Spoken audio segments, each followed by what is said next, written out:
Hi கோலமயில்களே, நேற்று ஏகாதசி எல்லோரும் கோவிலுக்கு போயிருப்பீங்க. பெருமாள் கோவிலுக்கு சொர்க்கவாசல் விதியாக போயிட்டு வந்திருப்பீங்க. நைட்டு எல்லோரும் முழிச்சிருந்தீங்களா? முன்னாடியெல்லாம் விரதம் இருப்பாங்க. அந்த மாதிரி தாயக்கட்டை, அது லூடோன்னு சொல்லுவாங்கள்ல, அதெல்லாம் பகடை ஆட்டெல்லாம் விளாண்டிங்களா? நாங்கள் எங்கள் ஏரியா பக்கம் விளாண்டோங்க.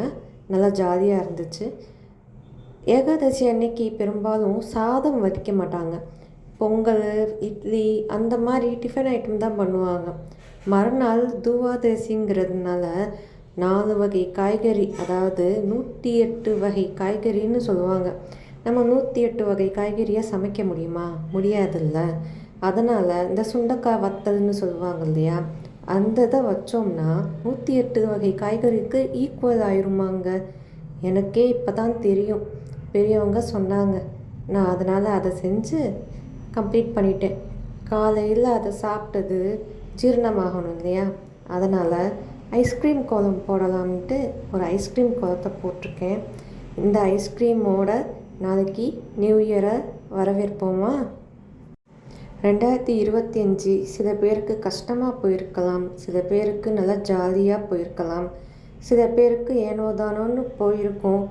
எதுவாக இருந்தாலும் சரிங்க, நம்பிக்கை தானே எல்லாம்.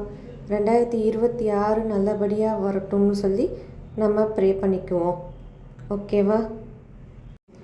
நம்ம எவ்வளோ பரபரப்பாக இருக்கோமோ அவ்வளோ நம்ம சோகமெல்லாம் மறந்து ஆக்டிவாக இருப்போங்க. நம்ம எதுவுமே செய்யாமல் ஐயோ இப்படி ஆயிடுச்சேன்னு நினச்சிட்டு இருந்தா நமக்கு ரொம்ப கவலையாக தான் இருக்கும், ரொம்ப ஸ்ட்ரெஸ் ஆகும். இதனால் உடம்புல நிறைய வியாதிகள் வரும். இந்த 2024 நம்ம ஒரு ரெசல்யூஷன் எடுப்போம். நம்ம எப்போவுமே ஏதாச்சும் ஒரு வேலையை செஞ்சுக்கிட்டே இருக்கணும், எல்லாருக்கிட்டேயும் ஹாப்பியாக இருக்கணும் அப்படின்னு சொல்லி ஒரு ரெசல்யூஷன் எடுப்போமா? ஓகே கோலமேல்களே, ஹாப்பி லவ்வபிள் நியூ இயர். உங்களோட சேர்ந்து 2026 நானும் புதுசாக ஸ்டார்ட் பண்ணுறேன். இந்த ஐஸ்கிரீம் கோலம் பிடிச்சிருந்தா லைக் பண்ணுங்கள், புதுசாக பார்க்குறீங்கன்னா சப்ஸ்கிரைப் பண்ணுங்கள்.